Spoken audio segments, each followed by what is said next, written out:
All right, guys, so welcome back. So I put out a short showing you my new 8-pole rotor. This piece that's around the outside is the ring protector to stop the bar magnets from flying out, even though I don't think they will. I was going to go with an internal one like this, so I would take this apart, put that on, but then I realized that that really doesn't do any. It does work, but I think this one is more safe. Oh, shit.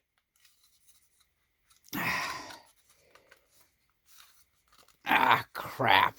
I jammed it up. All right, let me push that guy out like that. Anyway, yeah, I'm going to get the other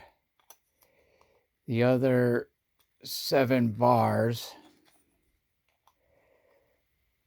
It's hard doing this with missing hand parts or busted up fingers. So this goes on this side like that.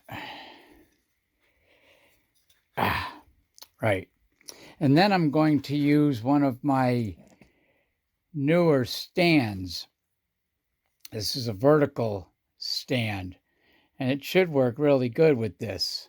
I had to redo the end caps because it didn't fit right. It wasn't square. Now it is. Anyway, let me get the bar magnets in there, which is going to be tricky enough as it is. Oops, let me back up here so you guys can see what I'm doing. That's going to be kind of tricky, but it should be all right. Excuse me. Yeah, so it takes 8, and we'll see how it goes. It's kind of cool looking, but stay tuned. So this is turning out to be one hell of a challenge to get 2 of the North Poles facing out, sitting together. Oh man, is it rough. They want to either repel from the 2 North Poles here and the 2 South Poles here, or they want to attract by whipping it around. So I figured out that if I put it in from the bottom, if I put one in from the top, like this one, and then one in from the bottom, it'll work. But man, is it rough. Stay tuned.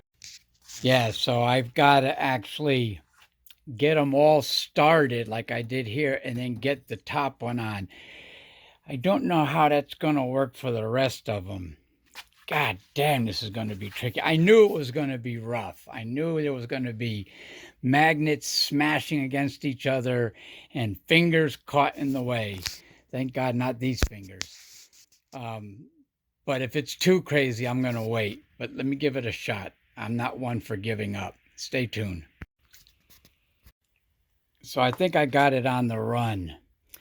But my first attempt was I got these 2 in, and it turns out I had these upside down. So I had the nubbins for the set screws to hold the shaft in facing each other, which not facing each other, but they were both facing in one direction, which is not good. So let me see what I can do here. This may be tougher than I think. Stay tuned. All right, so I figured out how to do it. Upside down, starting with one, then putting the other one in. This way there's not enough magnet surface to force me over. So I just did these 4 in series, and it wasn't that bad. So I think I've got this on the run. As long as I keep going like this. Now I'll have to turn this because these have to, yeah.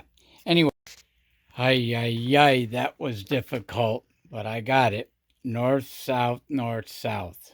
A essentially 4-pole rotor consisting of 8 magnets. So this is like a super north, a super south, because we've got 2 magnets facing outwards, and here's south, north, south, and north. That would be a bitch if after all that work I screwed up the alignment. Anyway, the holes got the one side of the shaft flange got mangled, but this is the side that's going to take the set screw anyway. So this one I can just clean up with a deburring tool. Get in there. All right, let's get it in the rig and see what we got. Stay tuned. Forgot about this little rig. It's kind of cool.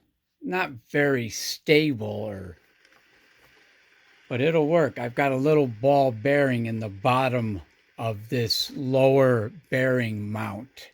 So the little ball bearing sits on the very edge of against the edge of the stainless steel shaft. So I'm going to try it first without the barrier. Yeah, and I forgot that I set this up for the smaller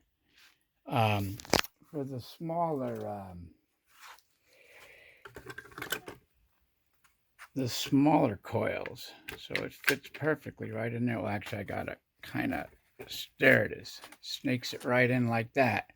It's a little far from the coil. So what I think I'm going to do is, before I fire this puppy up, I'm going to take these, I'm going to unscrew these and put some sliding guide rails like I did for the bigger stand over there.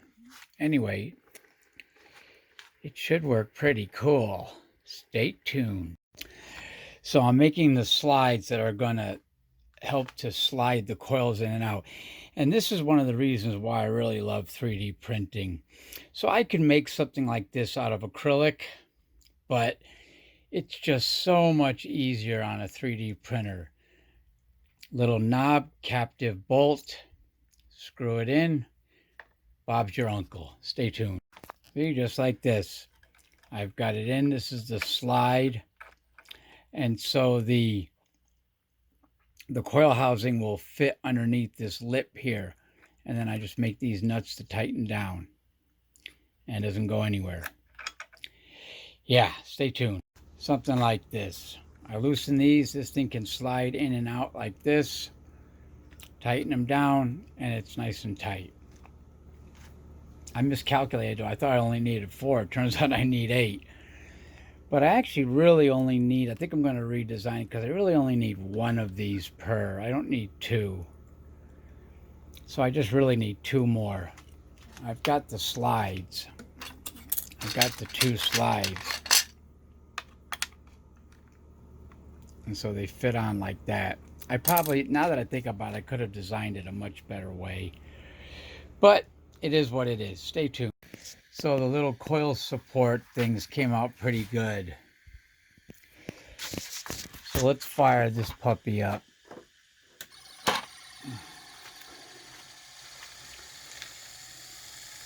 Oh yeah, that's nice.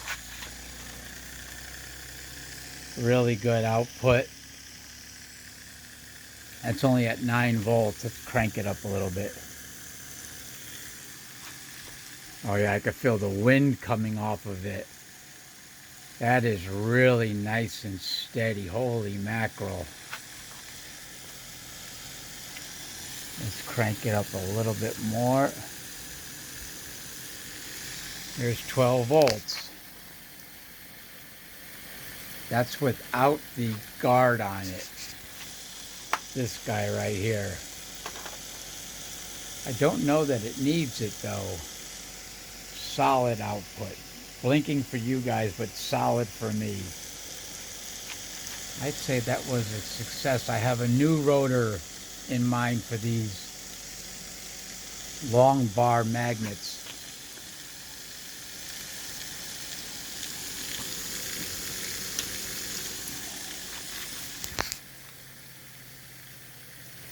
That's beautiful.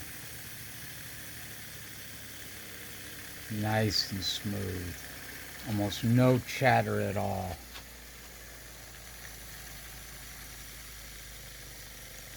All right, let me get, so I don't know if I have enough left over.